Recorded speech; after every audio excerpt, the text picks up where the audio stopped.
Everyone is welcome here, it's time to make new friends. Fill your Glencairn. Share a dram with the spirit of Edmonton.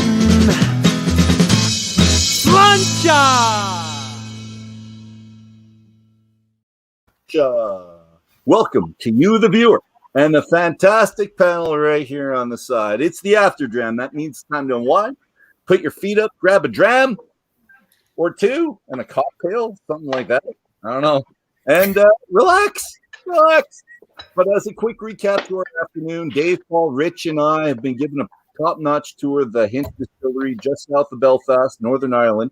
And we've tasted their 5-year-old, and I've been tasting the peated, but we haven't talked about that yet. It was fun. It was educational. It was tasty. And what we're going to do now is do a quick round of introductions again. And tell us if you do have a cocktail or not, because we're not forcing the issue with cocktail. Maybe you just don't want it. But we'll do the quick round of introductions and tell us what's in your glasses now. And as before, we're going to start with Dave. All right, it's Yukon Dave coming from his basement, and this is my first attempt at a cocktail. I had I had the whiskey, but I kind of came up short on the.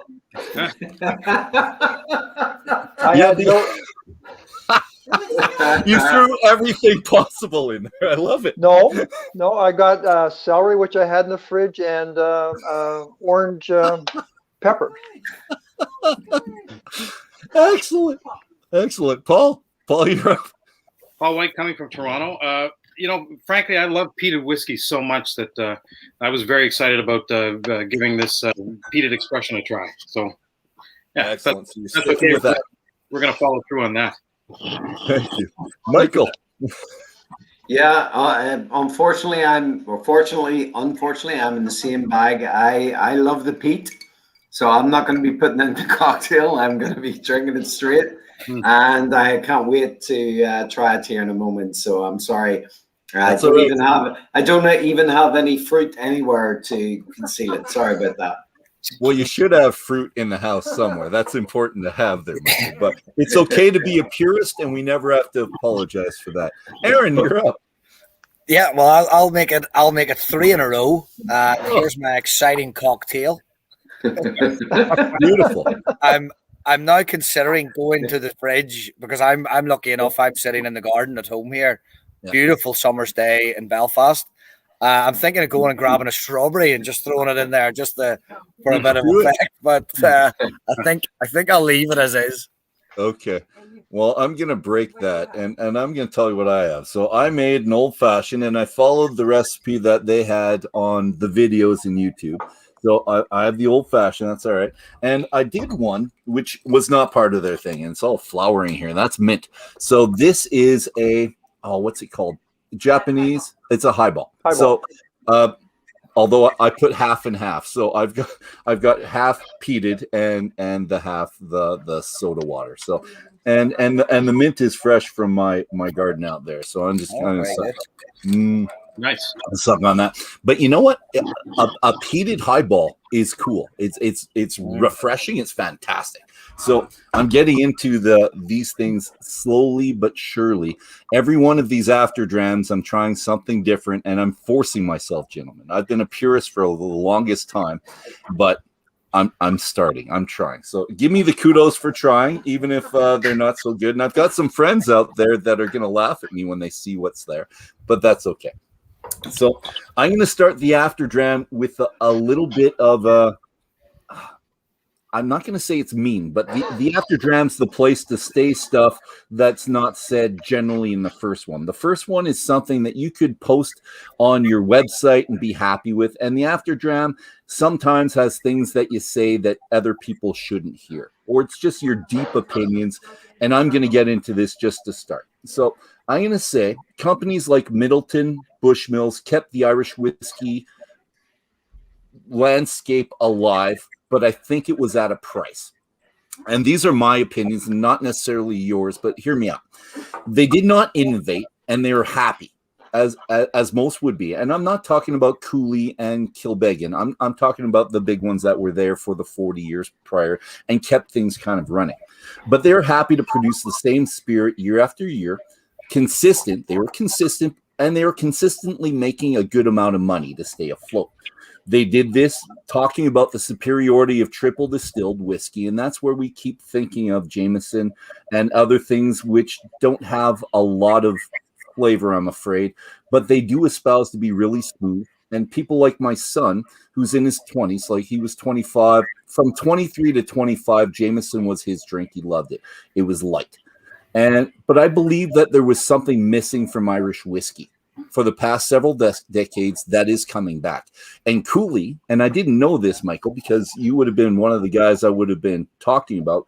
In many of my tastings in the past 5 years, I've been getting independent bottles from Cooley and loving them, and always, because they were different. They really were. And having the Irish background, I wanted something there.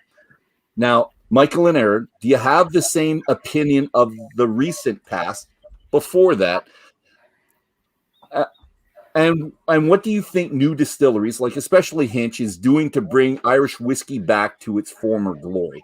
Because it was at the top, it was the pinnacle in the 1880s, and then wars happened, and then in the States they had prohibition. You got sacked. You got just crumbled over 20 years. But you're coming back strong right now. What do you think's doing that? Yeah, well, let again, from my Cooley days, the John Teeling, very famous photograph pre-prohibition, when Babe Ruth was still in New York before he went to Boston, and over in the bleachers at Yankee Stadium, there were two huge signs. One was for Coca-Cola, and one was for Tyrconnell's single malt. So Tyrconnell's single malt was the biggest selling single malt in America pre-prohibition. That's a fact, and that photograph exists. I mean, that's amazing. That came out of Andrew Watt's distillery in Derry in the north of Ireland. I will say something also. That was then. The thing I will always say about Irish distillers and the big brand Jameson, they have opened all the doors for everybody else. Okay. So, Scotch whiskey had this huge, real stranglehold on, if it wasn't Scotch, it wasn't good enough. No. That was it. And I, as I said, I've been at it a while, so I know where when we were trying to knock the doors down, it was very hard. And I started with Cooley. But because we were an independent distillery, and John Teeling famously said, let our liquor do the talking, We didn't. When we won world's best single grain distillery, I was expecting a marketing budget of like 100 grand, and I didn't get it. It was just like, let our liquor do the talking.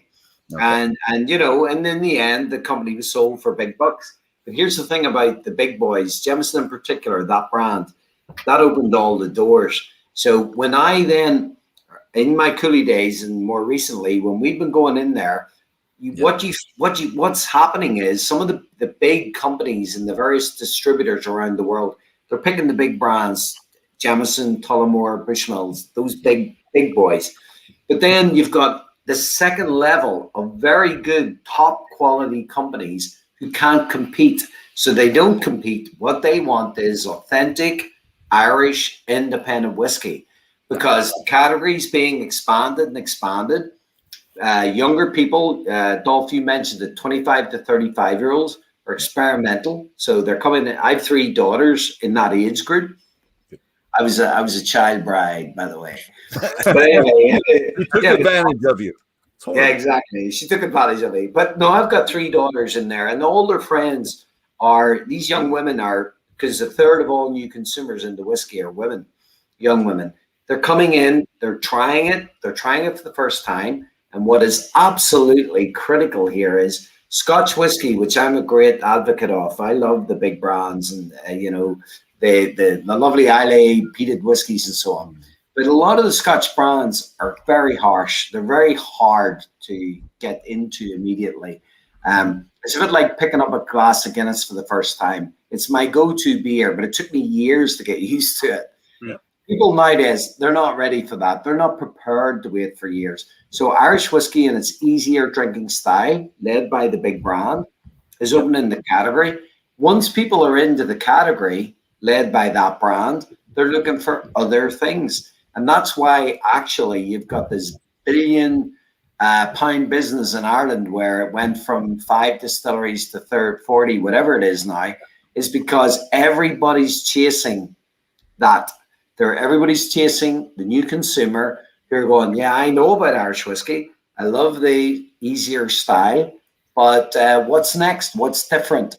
And they're huge. We're members of the Irish Whiskey Association, and we believe that there is a big opportunity to really appeal strongly to those new consumers who are coming into whiskey for the first time, and they're not like my father's age, who were all about Scotch, and actually people of my age.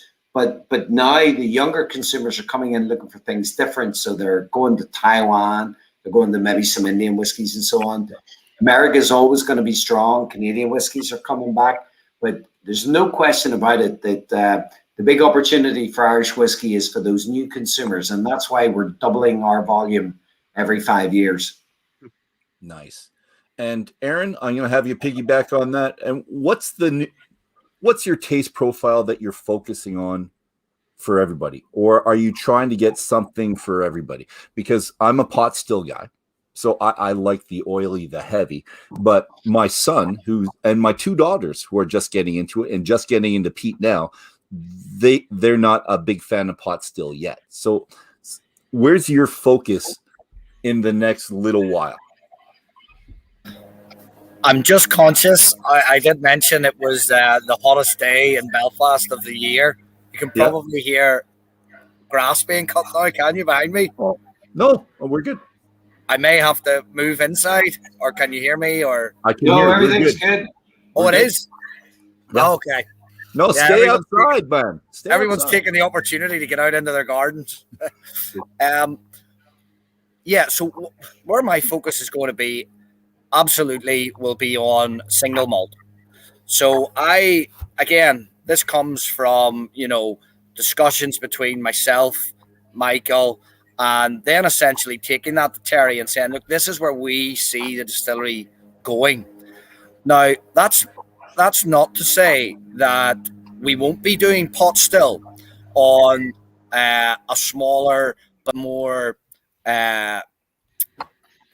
specialized way, because it's a typically Irish spirit. It can only be, it's GI protected here. And so it would be foolish of us to say, oh, we're never going to do a pot still, but I would like that to be as specials where I really want to see. And this comes back to the whole Irish category. If you look at the top 10 Scotch whiskies, probably 8 of them will be single malt. If you look at top 10 Irish whiskies, you might get 1 in that. And what we're trying to do is we're not, as Michael mentioned, the Jameson, that easy drinking, it's the blend, it's the pot still. But where we'll have our blends, we really want the single malts to set us apart. We want to be renowned. And, when you look at Scotch, they have regionality. It would be great if, as Irish, the whole market develops in Ireland, that we actually start seeing regionality within Ireland. And what's to say that the north of Ireland doesn't become renowned for great quality single malt? And that's where I want Hinch to sit. So that really will be my focus at the minute. The distillery is totally geared up that we could run pot still. We could look around at different mash bills. But you mentioned earlier on there, Dolph, Bushmills and Middleton, they kept Irish alive, let's say. But was there a negative to it? And there are some of these new distilleries in Ireland who do play on that. And they say that it is a big negative because they think those companies have too much impact on certain things, specifically the technical file. And it limits them, they think, with mash bills. Now, those mash bills are particularly relevant to pot still, when you can use malted barley, unmalted barley, and AN other. and they would like to use more than what the technical file currently allows. Right. For me, I can have a view on that, but I also have the luxury where I can sit back and say, for now, that doesn't really bother me because my mash bill is 100% malted barley. I can then decide whether that's peated barley, peated malt, unpeated, and work from there. So, Aaron, if I put, let's say, purity and tradition here and innovation here, are you right in the middle, do you think? Well, I would like to think that we are going to be very innovative, but in that sense, because this is where sometimes I think in Ireland as well, innovation can get confused with trying things that maybe shouldn't be tried. Okay. I am very much of the traditionalist. These are the rules, play by them. You then innovate within that space. And how you innovate is how you mash, how you distill, how you mature, getting different characters. It's not, getting a cask and thinking that you could throw seaweed into it and, will that bring something out? And, that's where I sit. So you very much need to innovate, but it must be within the parameters of the rules, if you like. All right. Do you think that's because of where you work, because you're Diageo? Although you didn't tell us about Africa. I know you worked a beer company in Africa. Well, that was with Diageo also. So I was lucky enough. It was funny because I'd actually just I'd been around various places. I'd been across the Bushmills. I'd actually just been awarded the Worshipful Company of Distillers Award, which as an Irishman picking that up in the centre in the heart of Glasgow, amongst the rest of your peers was something quite special. But I then got an offer out of the blue to go to Cameroon. It was in brewing, and it was basically to look after projects, expansions, and things like that around the area because it was seen as quite a tough market. And they thought that I might be the man to go over and be able to get some of these projects over the line. So that was supposed to be for 3 months. It ended up being about 2 years. And then I moved on to Ethiopia for 2 years there as well, because Ethiopia was going through quite a transition. Everything was government owned in Ethiopia. And they were now going through a phase where they were actually selling these state breweries to some of the bigger companies and trying to expand the economy there. So great times, but as much as my dear friends in Guinness would hate me to say, brewing for me is, and I'm sure if you're a craft brewer you might think differently, but for me a brewery was a factory. If I'm being honest, a grain distillery is almost similar. It's a bit like a factory to me. Whereas when you walk into a malt distillery, the smells, the close-knit nature of all the equipment, because there's only one distillery I've ever been in where I thought an engineer has designed this, and it was a Thrusk in Scotland, a beautiful wide still house. You could bring a crane down the middle to lift equipment in and out if you're ever repairing. But bar that, every other distillery looks like it was built into what was a small building and then squeezed in. So the romance of that, the smells, everything like that, I always wanted to get back into whiskey again. And just with personal circumstances, my father wasn't too well, so I came back home from Africa. And really then, for me, I didn't really want to go back to Scotland or anywhere like that. And lucky enough, the opportunity came up to basically be doing exactly what I wanted to do on my doorstep.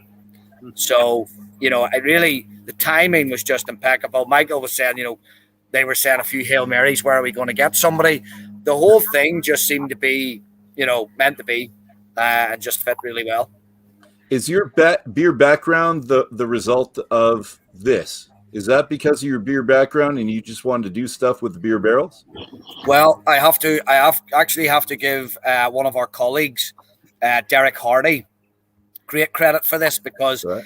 he is a craft beer man. Yeah. Thinks that makes him a distiller, but we'll let him off on that. But he is certainly, his knowledge on craft brewing and that craft beer scene is, a lot superior to my own, And he went around. He I suppose he saw the fact that some of these beer finish whiskies had been out there. Yeah. But to be honest, and my own opinion as well, is a lot of them fail to deliver on anything really. It's a beer finish whiskey, yes, but Yeah. has anything been added? And Derek, being and he's very much into the minutiae, as Michael will tell you, he's a very detailed guy. He specifically went out targeting certain breweries and certain beers that they were producing, and luckily for us, when we actually got the casks down and we started tasting, and then obviously through the maturation stage, that's when I suppose I come into the piece, how that's going, where we think it's coming out, and it really worked. And certainly, something that we'll be looking to do again, but only if it can deliver. It needs to be the right beer. It needs to be the right brewery. We wouldn't just be, doing that on a whim. Well, I'm looking forward to it, and I know there's only 2 of them coming to Canada, because the first and second, the rye. This one, they won a gold medal for this one, but it's not coming to Canada. So, Michael, I'm putting you on the spot. Why is this not coming to Canada? You won a gold medal for it. I want it too. Yeah. So the way this whole craft and cask, as Harlan said, is going to be a seasonal release. So we want a limited number of SKUs, but the seasonal release will be a beer finish every year. So we decided that we wanted to see what would go. So the Imperial Stout, the Whitewater Imperial Stout, was the one that won the gold medal, and that's available in the whole world. But because the North American market, USA, is going to be very, very important. We've just sent the 2 rye versions and the stout version over there to see what the reaction will be. Aaron and I in the panel have tasted the whiskies. Honest to goodness, they're superb. The finishing on this has been fantastic. And now that the Imperial Stout has won the gold medal at the big award recently, it's given us the total belief that what we should do is, because the problem is we've got to convince the brewer to make a lot more beer, to give us a lot more casks to fill, because but that ends up in a partnership.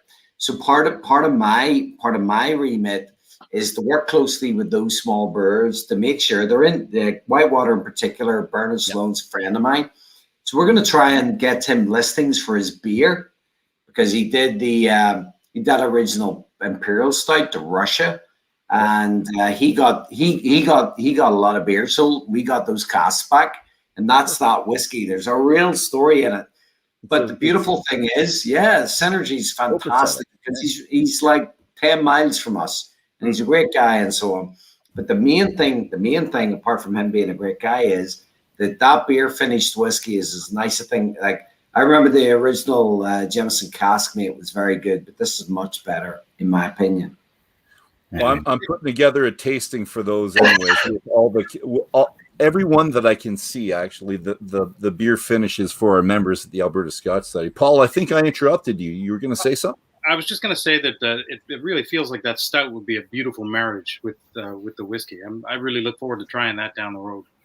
Well, truly, the beer itself, I love Imperial Stout, but it was actually a bit too strong for me. I think Aaron will maybe tell me here, but it came in at like 11%. It was really lovely. But as long as your glass was that big, if it was any more than that, it was too much. But it was sold abroad. It was sold in Russia, actually, and the Russians loved it. Okay. And we got those casks back. But where I thought the beer was a bit too much, even though it was lovely, my God, it gave such a beautiful extra layer of flavor in our whiskey. It was fantastic. Wow. Yeah. Now they're actually, Dolph, that was a spirit as well that you mentioned, chill filtration earlier on. Yep. Now that spirit we did not bring down to to those lower temperatures because there was almost like a natural wisp in some of the spirit, from the stout, because you'd imagine with that stout you do get those longer chain fatty acids and things like that. And you could if you let it settle out, but we made a conscious decision to say, well, no, we don't want to remove that because that is what has come from the cask. So I suppose back to your questions about consistency and standardization or innovation, we call it as we see it, and that was one where without doubt you could have thought, maybe will this go down well? Will it not? But it was like, no, absolutely. That's what the spirit is. It's the essence of it. You get these beautiful coffee, chocolate notes of it. It's it's pretty intense. And again, when that comes out, if as Michael says, we can find an agreement with Bernard and how much we're going to produce, etc. And we may play with that again. We may change the strength. We may change the makeup of the blend, just to really refine. So, Aaron, can I ask? I'm looking forward to it. Go ahead, Dave. So, when you put the whiskey in the barrels, then did you over time keep sampling, and say, okay, now we've reached that spot? Yeah, and it was funny because as you go into these things, you'd be foolish not to. I obviously have a lot of connections that's still in the industry, especially in Scotland, and that's the great thing about distilling. You pick up the phone and you're on the call to Guy at Ardbeg or Glenmorangie or Royal Lochnagar, and you're chatting things through. And I was aware of the Glenfiddich one that had been the cast, so we spoke to the brewer there, and just through timings and what they did, and their timings were quite short, and we were thinking, oh, maybe we could turn this around quite quickly. But what we actually found then, again, only through tasting constantly, that month by month that there was this sort of ramp up.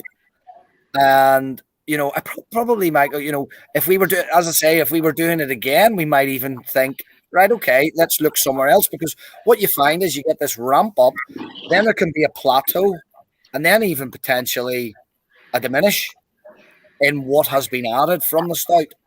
So if you're not sampling it often, you could miss exactly where it really was at its punchiest. Which, of course, doesn't mean to say punchiest at its best. You make a call, but there's a clear movement on the actual character.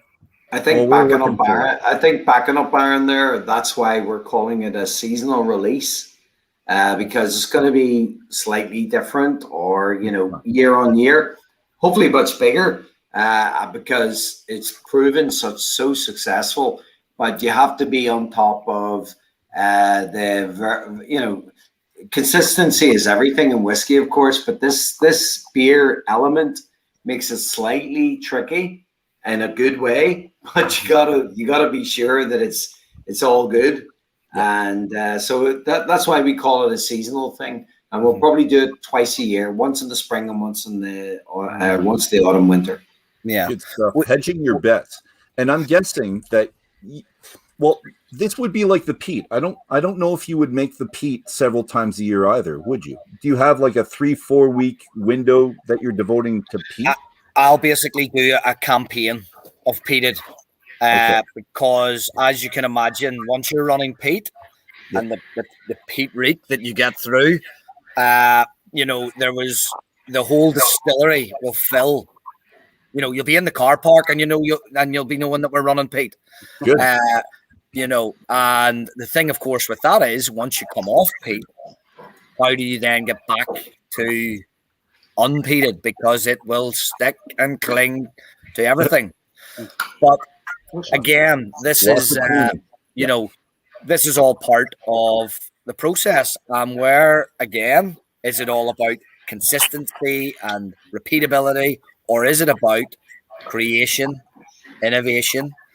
And I thought long and hard about this, to the point where I was thinking, okay, when I run peated, I'm going to take all my faints, I'm going to take my low wines, I'm going to drain them down, store them, and start with an empty distillery on peated. Okay. Then when I finish, I'm going to drain down all those tanks, my low wines, my faints, everything like that, and store those and start. And then I thought, but why would I do that? What? Because I'm really interested to see what those running continuously into those low wines and faints. We'll make. What will that sort of pre-peated be like, and what will that post-peated phase be like? Yes, you're not going to be up at 22 ppm in the final spirit, but I'm really intrigued. So that's the things that we can play with, and we can decide and call on at the time. And you'll be barreling everything front and back as well, and you'll have that in the barrel to play with for future blends as well. So that's fantastic. Absolutely. All right, well, gentlemen, Paul and Dave, pick up your peated. Hopefully, you still have some left because, well, we've been talking for a while. But I want to know your thoughts, gentlemen. And one, have you had the pleasure of having a peated Irish whiskey before, other than the Connemara? This is my first, to be honest. What do you think? I love the. I love the Isla whiskeys tend to be my favorite. Ardbeg, Buccleuch, and Bunnahabhain, and all the rest have just been the ones that I loved. And over the course of 30 years, I came to the three whiskeys that I ended up loving the most at different times in my life. And then I looked at a map and went, "Oh my God, they're all from the same place." This is one of the nicest peated expressions that I've ever had. Excellent. Cheers, Paul. Yeah. It's beautiful. And they're going back to the roots, because peated expressions were the thing. And it was a lighter triple distilled peat, which is fantastic. I love it. And Dave, how about you, buddy? This was lovely on the nose. When I was young, I used to make iodine, so I kind of have that still stuck in the back of my head there somewhere. And that stuff used to burn my eyes. This doesn't burn, but it's got a really nice balance. It's got that full-bodied, viscous. It's I'll call it well balanced. Okay. For me, Paul and Dave, do you think it's more heathery or more medicinal? More medicinal to me. You think more medicinal, Paul? You too? Yeah, me also. Okay. The honey and the salt on that on the nose, and then reaching into the palate is just, with that whiff of peat, is really something. Can I tell you a background story on this? When we released that peated, before we went live with the commercial bottle, we took it to the Edinburgh Whiskey Festival in a plain bottle, because what they do at the Edinburgh Whiskey Festival every year is they have a competition for new brands, and you can put it into whatever category, and we put it in blind to the peated category, and it won a silver medal right at the end of it. And it was the weekend of the result that Scotland was going to stay in the Union. The results came out that Scottish independence wasn't happening. So we won the silver medal behind Springbank, which was a lot older, and it convinced us that, of course, we were on to a winning formula. But the funny thing was, the head of the judges went, "Well, my God, here we have in the same weekend, we can't have independence, and the bloody Irish are making peated single malt as good as we are." Good. The bastards. Well done. Take that. Yeah. And it was good fun, you know, because the Scottish, of course, are cousins of ours in every way. But the great thing was, I've always found, because I know Scotland well, the Scottish consumer, the proper consumers, are actually very knowledgeable about what's good and bad. So they you know, the fact that our single malt was in that blind tasting, they tend to go base it on actual proper provenance. They don't know where it's from. They go, that is actually lovely whiskey. And that's why we got that silver medal at that award in Edinburgh, which was funny. But it's what Aaron's saying there. After we got that, I was able then as a sales guy to take that internationally, going, here's what happened. And the next thing was we got good distribution. Wow. Can I ask where the peat came from? So for where I'm going to actually source my own malt, okay. So at the minute, I source my malt because we're in a good position in Northern Ireland. We're part of the UK and we're part of Ireland. So really, local malt for me is UK or Ireland, and some distilleries that are coming into the game here in Ireland are making a big play about all their malt will come from Ireland, which is fine. But if you have a bad crop in Ireland, which can happen, or if you have a bad harvest, you're now limited to a poor quality substance.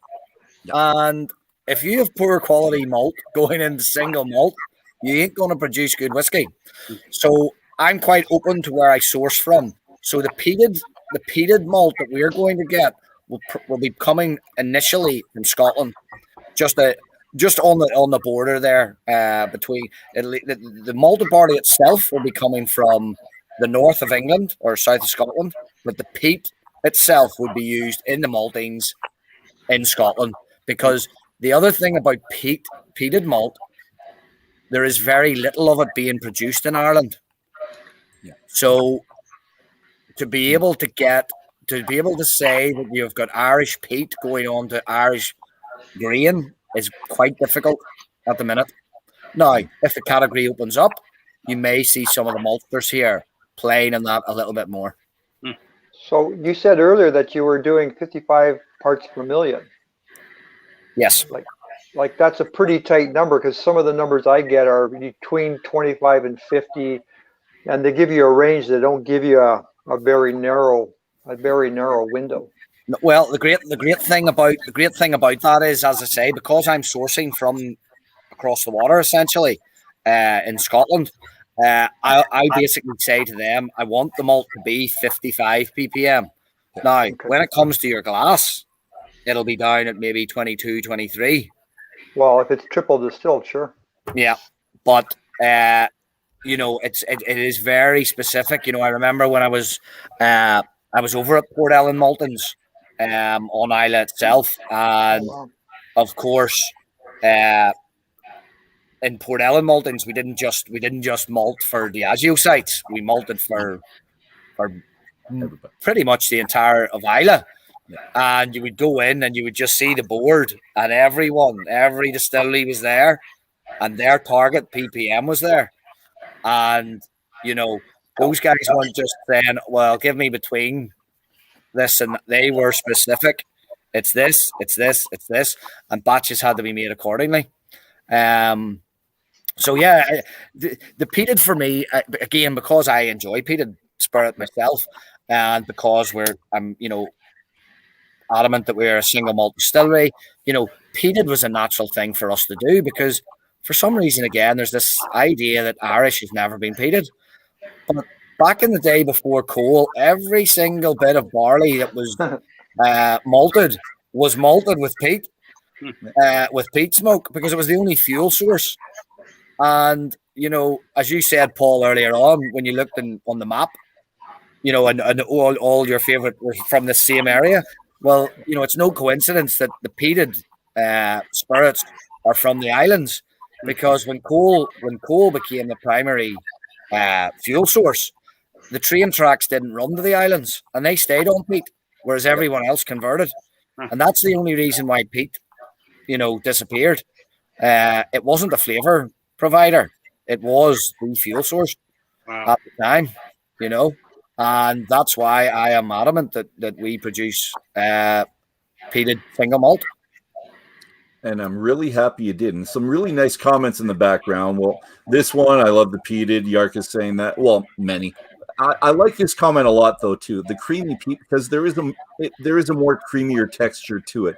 How chill filtered is this one in comparison? So I'm just wondering if I'm picking up on the triple distilled, or is it not? No, yeah, again, just a standard filter process here.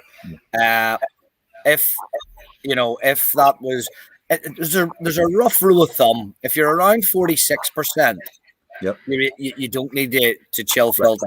But again, I would always test that. Once I've got my bottling tank ready, that sample's drawn, put in the fridge. Do we get haze? Do we get something we don't want to see? But it's not like you're not crash cooling anything here. You are literally just removing that haze, because you know yourself, unless you know whiskey in detail and intimately, if you pick up a bottle and you start seeing waves throughout the liquid, you're thinking something's wrong with it. Yeah, I know. We had one of the Talisker expressions, and it wasn't the. I think it might have been Talisker Sky, and the complaints that came in when we put ice into this, it goes cloudy, and it had to go back to consumers saying, yeah, it's meant to. That's the whole purpose of the spirit, but that's the compromise you're having to deal with all the time, But I'm neither a big advocate or put down. I know some people will say, "Oh, if you chill filter, it ruins it." That's nonsense. It's you're not stripping the spirit of anything there. You're a flavor component, unless you're really crash cooling, But nobody is. Yeah, we're just doing enough to make that clear liquid. Thank you very much for that. I'm going to switch gears just a little bit. We're going to go to, because I got this question from Greg Winters, and I'm going to link that to one of my questions, because you will have the opportunity to play with rare and sought-after casks to mature and finish your spirit whiskey. So, like they said right here, Chateau de la Ligue releases, and the 18-year-old, but we didn't really touch on your cask program. So you started that November 9th. You poured into the cask November 9th, 2020. It was 161 casks. Do you have any casks still left to sell? The answer on that, happily, is no. The casks are all gone as of last Wednesday. And I heard that you bought one, that Aaron bought one, and Greg and Yarka also bought one. So there's 3 people we know that bought one that we can head up for samples there, Dave. And yeah. Greg and Yarka were only. Let me get this right. Because I know the guys personally, we didn't sell any to our distributors actually formally, commercially. We didn't do that. But the guys are such great fun and friends of ours. I told them that it was happening, and they bought one right out of the bat. And they're actually our only distributor partner who own a cask. Oh, really? Okay. Yeah. They're special. So it was again back to Dr. Cross. It was all about selling the cask locally to local people to own a bit of whiskey history in County Down and so on. Now, so I had in reserve all my distributors around the world ready for a second release and talk to them about it. But no, the pickup was enormous. Obviously, the guys that know the score, like Aaron and I, we got in early. But the whole point is they're all gone. There's no more to be had. Yeah. That's good. Well, we're talking about the cask program that spurred some interest, and the other part that was kind of interesting as well. You didn't have a number one, a first release and last release. Everyone was on an even keel. No one knew where their barrel was in the mixture of it all. So everyone was part of the same family type thing. No competition. Yeah, exactly. It was Aaron and I actually put that together. So no seniority. So the number 161 which is where the Killaney estate, where Terry owns his property, where the distillery is. So it was 161 years ago that the estate house was built. So we picked that number. It was low enough, not this crazy big numbers of cask release. So 161 we felt. And what we did was we took a view that if we could sell them all by June, then afterwards we released them internationally. And they just went like hotcakes. Everybody locally in County Down and Belfast primarily thought this was a great idea, and everybody who wanted to be part of a new part of the Irish whiskey tapestry in terms of the history and so on. And it was great. It was fantastic. It wasn't a hard sell at all. Yeah, I love it. It makes them feel like they're part of the family, right? Well, that's it. And, we had a reserve. I've got now 30, 40 people on the reserve list around the world who next week I'm going to have to go back to going, sorry, guys. Sorry. We're going to have to think of something different because the Ancéad Dún, which is the Gaelic for the first down, it's a play on the word, first down is Gaelic for County Down, first down, all gone. And last Wednesday, the last one was sold by one of the young ladies in the shop. Walking guy bought it, last one. And to be fair, that Michael's saying that is it's a credit to him too, because we had looked around at other cask programs, and I had seen cask programs being released, and cask number 1 was valued at an extortionate amount of money. Yeah.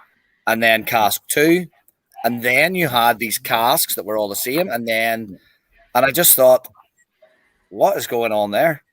Because at the end of the day, that liquid, the liquid going into those casks has been distilled. You don't distill one cask's worth and then fill it. Yes, it's the very first out of the filling head, but it's coming from a tank of several distillations.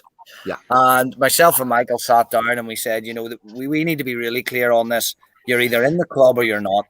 Nobody is going to have to pay here for number 1 or here for their lucky number, or everyone's the same. And hopefully, as we see the years go through here, we'll get those 161 together for events at the distillery, because the distillery, we talked about earlier, can house these great events. You can have mass get-togethers. It's geared up for weddings and all sorts. And I hope to see all 6-1. I'm an owner, Michael's an owner, and, talk to these people about what we're part of and really feel like we're part of something new. And hopefully then the spirit that we were actually then laying down for Hinch itself, it's something great for the future. But can I say, backing up Aaron there, Dolph, the emails that come in when people were buying it saying, look, Michael, I know it's all 161. I know there's no seniority. That's great. But can I have 66? Sorry, it's 161. And they're going, yeah, I know. I do get that. I know it's 161, but can I have 66? No, you can't. You can call it 66. You can call it 66, but it's not 66. Yeah. Anyway. Read my lips. If there's nothing.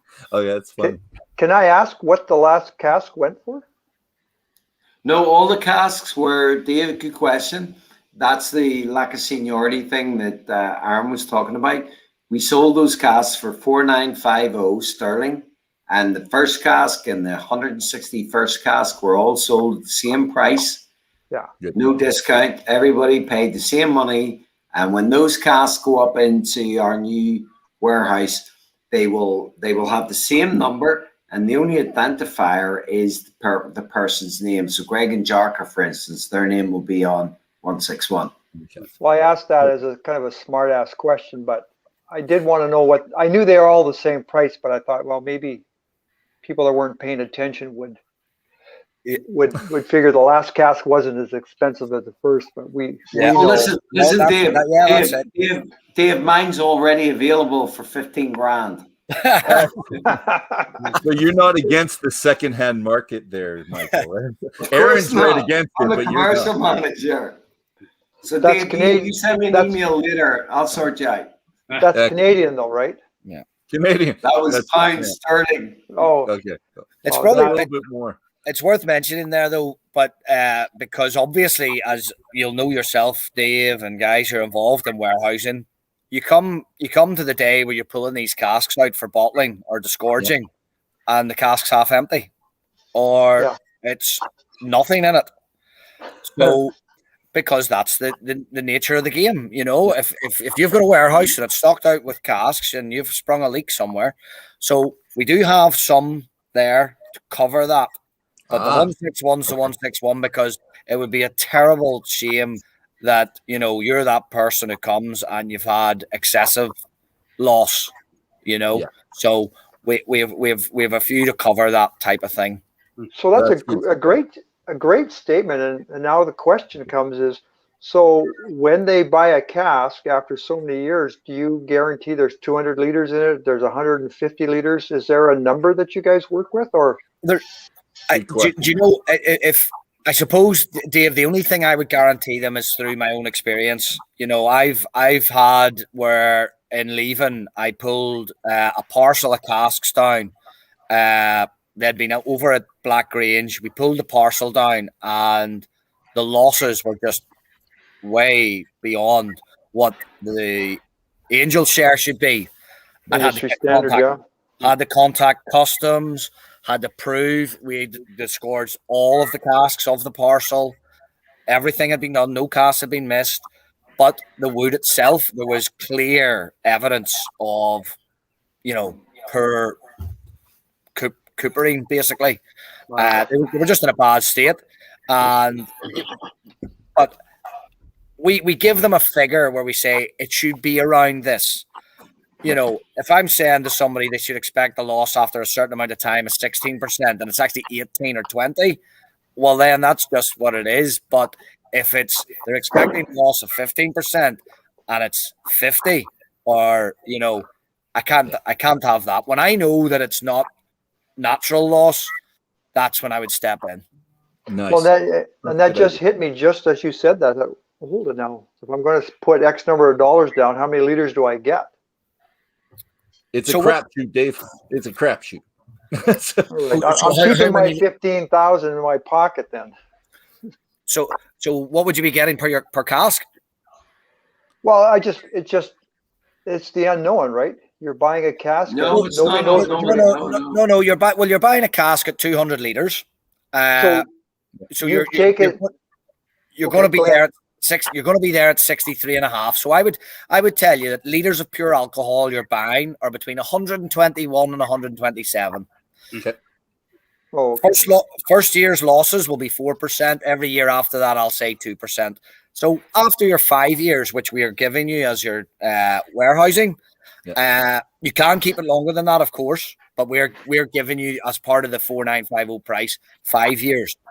After that, you're expecting to be probably around 112 LA. That will produce you about 350 bottles. So if a customer says to you, well, let me let it sit for 10 years. Yeah. So is there a warehousing fee then? After 5. Only from year 6 onwards. Yeah. Okay. And I think, because I've worked this out myself, being a cask owner. The way I try to explain it to anyone is, for each, if you want the difference between leaving it for 5 years and 10 years, is an extra £1 per bottle. And what I try to explain is, for your £1 cost per bottle, you're certainly going to get more of a return than £1 between a 5-year-old and a 10-year-old. Yeah. So if I only knew what a pound was worth. $1.60, I think, Canadian. $1.60. Okay. I was thinking $1.50, but no, we're good. That's it. Gentlemen, I'm going to break in with this because you guys have had some fantastic ideas already as a young distillery. One of them being not naming the first and the 161st. The other one, which I really like, letting the buyers follow the progression from the new make into the 5, 6, 7, 8 year in the future. I absolutely love that. The wood innovations, the mash bill innovations that you plan on continuing, and that for me is the 75%, and bringing it in and telling people that it's a source whiskey and not being ashamed of it. not being ashamed of the age statements, not being ashamed of the chill filtering or not chill filtering, depending on the situation, devotion to quality in the building, all the way down to the bottles. And I got the bottle because just the saying on the side. So it's a nice hefty bottle. I like that a lot. But it says the whiskey that understands time on the bottom of the bottle, which means you spent some time thinking about just everything that's going forward in the distillery, it's refreshing. I like that a lot. So you're looking to the future. But I want to know from each of you, please, what you're most proud of so far and what you're most excited about in the future. So each one of you, proud and excited, please, as I keep drinking my old-fashioned and probably too quickly. Okay, so I guess I should kick off. Pride is the fact that we have been able to knock the door down on the worldwide distribution. This is despite COVID, we could have sat back. So Terry Cross, he went ahead and built the distillery. Not only built it, but built the visitor center, spent all that money. Now, that put us all under pressure because Terry had already bought all those casks as well. Yeah. So when COVID came, thank goodness, I'd spent 12 months previously going around the markets. And proudly, and I am very proud of this, we were able to open up those markets for our distillery, for Terry. And we got a real jump on the competition because a lot of other people in the terrible circumstances that affected everybody, they took a back seat. They went, oh, let's wait till this is over. But Terry's a great guy, but he's also a very impatient person. I'll put it like that. When you spend 20 million quid on something, you get impatient. Yeah, exactly. Are we out of million cases yet, Michael? Exactly. So sales. Anyway, but the good thing is that because we put the hard yards in with round the markets, United States, Canada, Germany, Hong Kong, China, Taiwan, you name it, we were everywhere. And we were all talking about this new distillery. So proudly, my proud boast, me personally, Michael Morris, was I gave a commitment that we would be open in 25 markets by the end of the first 18 months. COVID came and we ignored that and we got to 28. And I'm very proud of that because that is where a lot of our competitors got caught because they're waiting for COVID being over. Whereas we plowed on and we've been doing good export business this year. We're doing good business in Ireland, but we're also doing fantastic business actually in some of the key markets. I'm proud of that. And the future? The future for me is about waiting to Aaron to get off his ass and give us some really top-notch liquor to sell to the world. So that's for me. I hope I'm still right at the forefront. And in fact, when I start putting that man's 5-year-old liquid out into the markets, I'll die a happy man. Yeah, excellent. Aaron, what are you most proud of? What are you looking forward to? Yeah, well, easy one. On the proudest moment. When I joined Hinch, it was basically a field. There was nothing, there's no equipment, there was nothing being constructed. And when I think back now to, especially through that time where the distillery being built, etc. But if I sort of go back to my previous career, for example, with Diageo, I always think, and this is why, because I think of the home experience with Bushmills. We put a new mash tun in Bushmills when I was working there.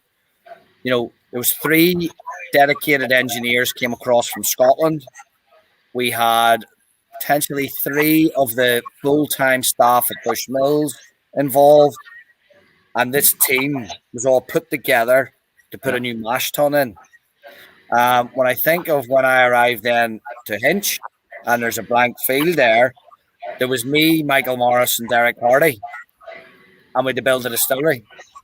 So without a shadow of a doubt, I suppose, and when I say I probably, and I'm sure Michael won't take offense, I was probably the only technical person there.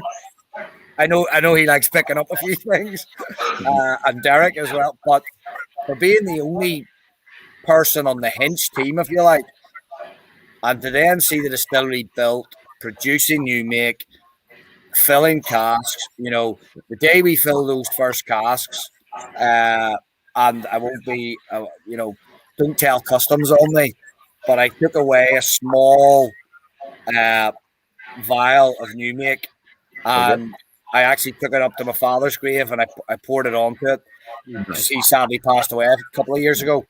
That was the moment, because for all the great distilleries that I've worked in, all you were doing was continuing what had been done before. You're producing great quality spirit, but at a set of parameters that is set down for you. This was whatever I decided to do. So that without doubt, that first new make, because you knew you were the creator of that.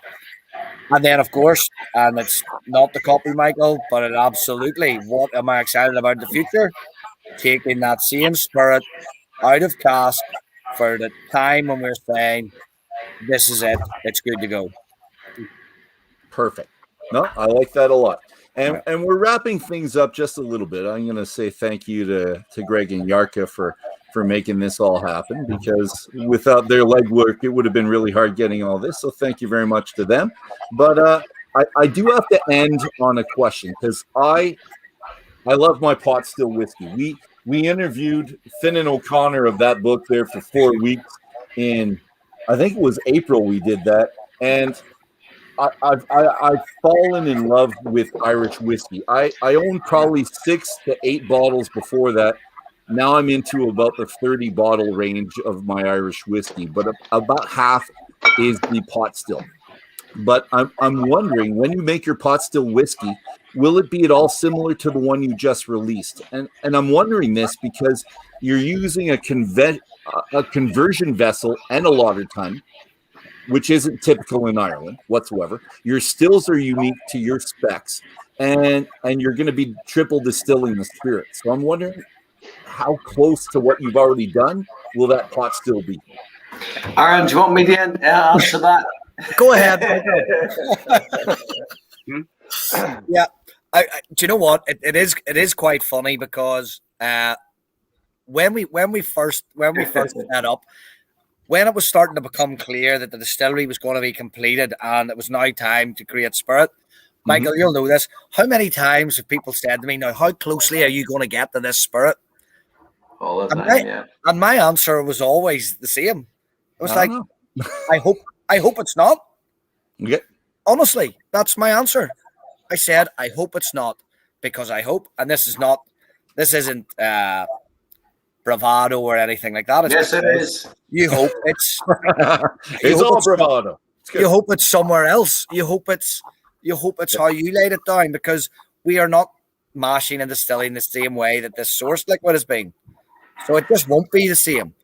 But you want it to be of at least equal quality, or above. So the pot still is actually one that I would say, how similar?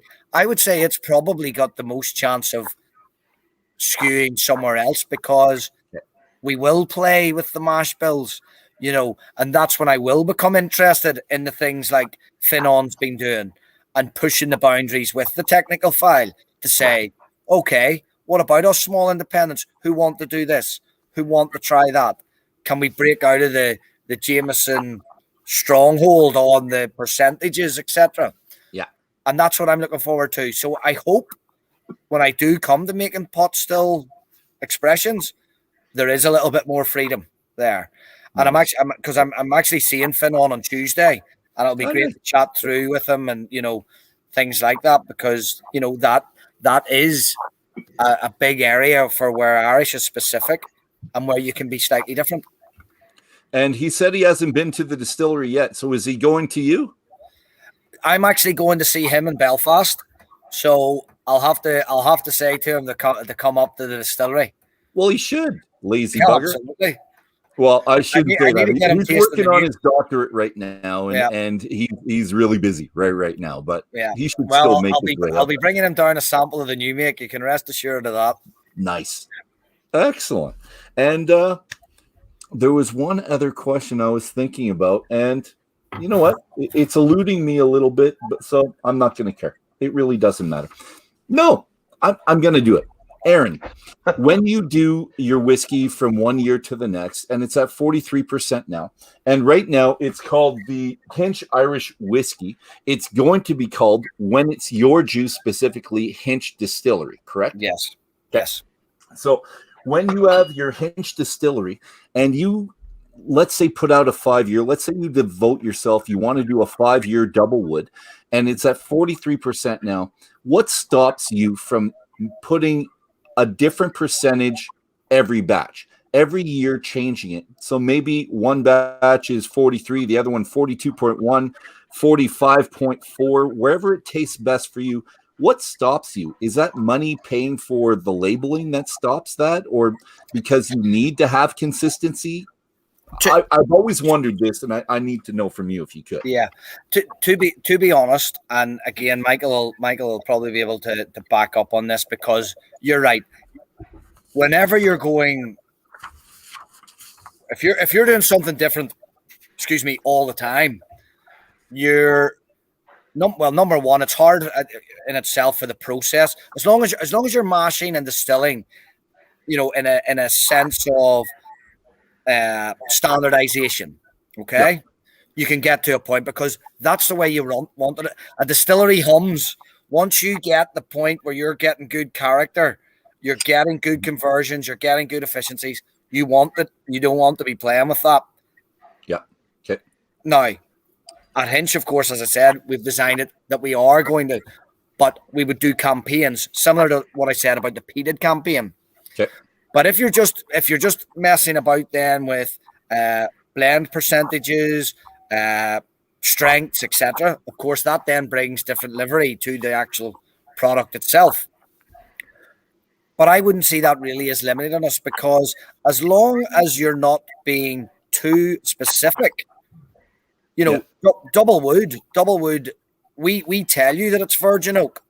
Yeah, for the we don't have to state that on labeling or anything like that. So I try not to let the livery, etc., limit us. Whereas at the same time, you have Michael and his team and things going, okay, but we don't want to change too many labels. We don't want to have, because of the outlay that you have to make. Yeah. That's probably more finance than Michael's team, to be fair. Yeah, no, but can I also say, Dolph, supporting what Aaron's saying, the reality, though, is those price points, those ABVs that you're talking about, they're very sexy, changing them, but the RRP, the price point goes up considerably and so on.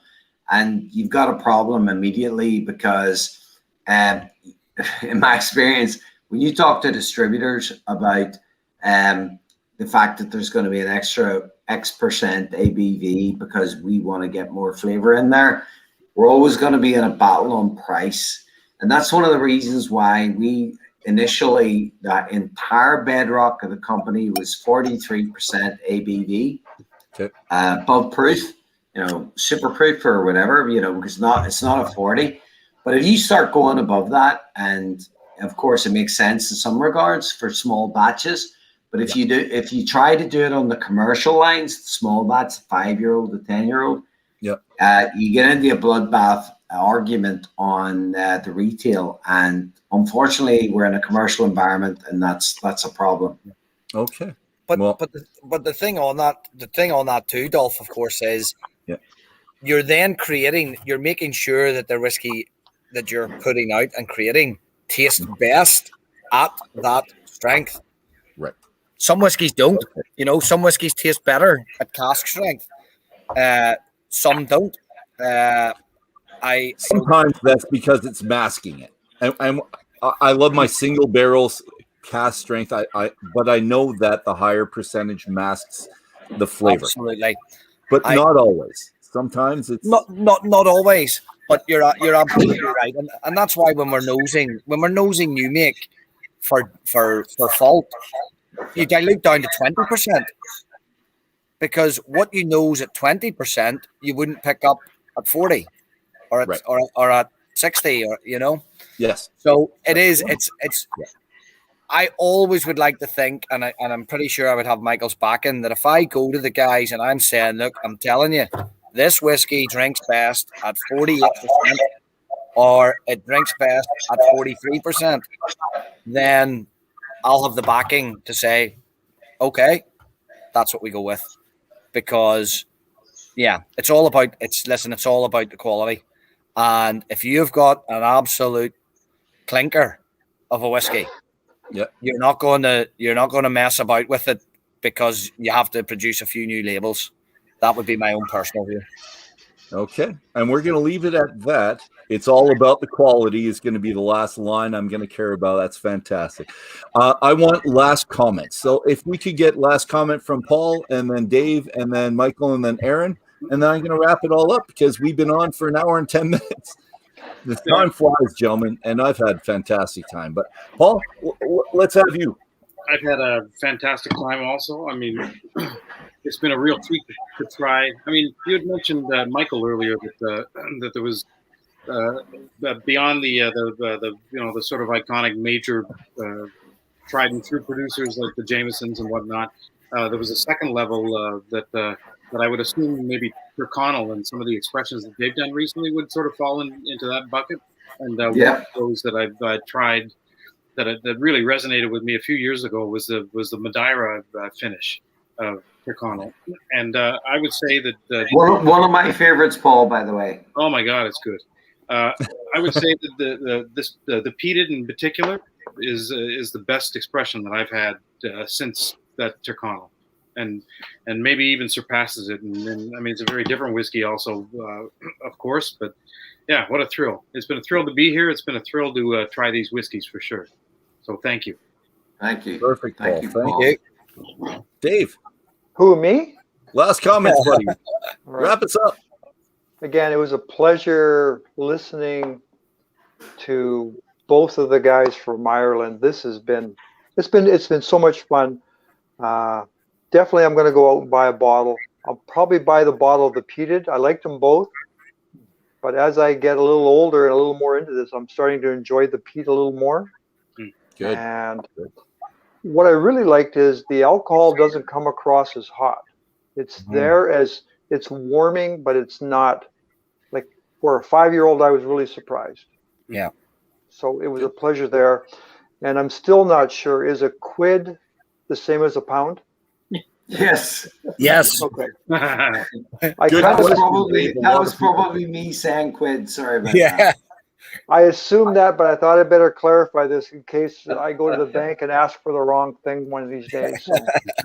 So, thanks so much for being on the show tonight, guys. It was great. Good question, buddy. I love it. Michael, last comment. So Dave, thank you for that. And with all your beer paraphernalia in the background, why can't we do Canadian beer finish for one of our whiskeys? Just saying. Yeah.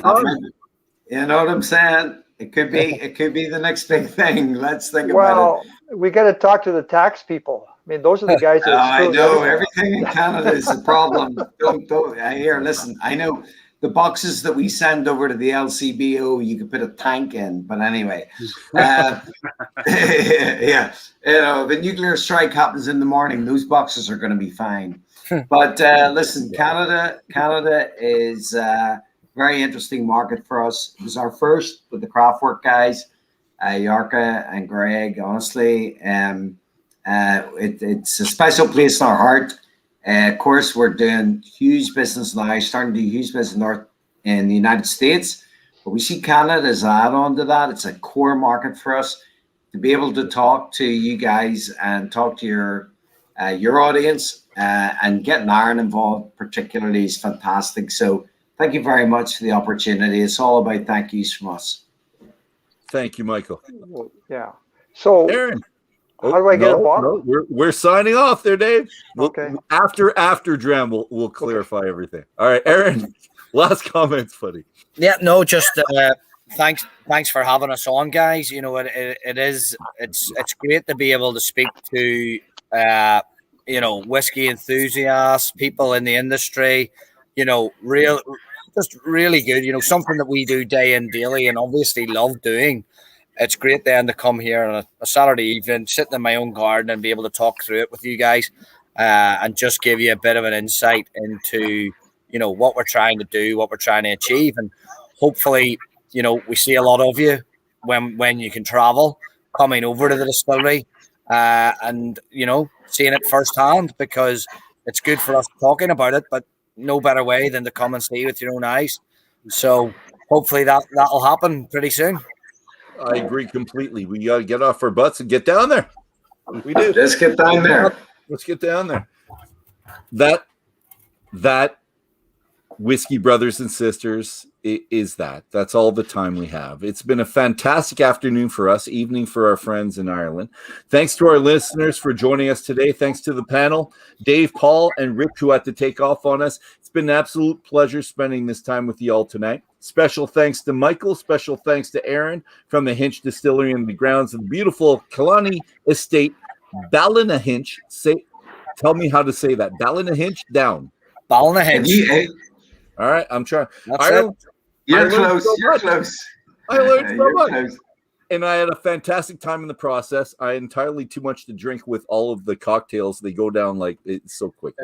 But join us, everyone. Everyone join us next Friday, July 23rd, 7 p.m. Mountain Daylight Time with our guests from Seattle, Washington. We'll be continuing our 10-week international whiskey journey with Copperworks Distillery.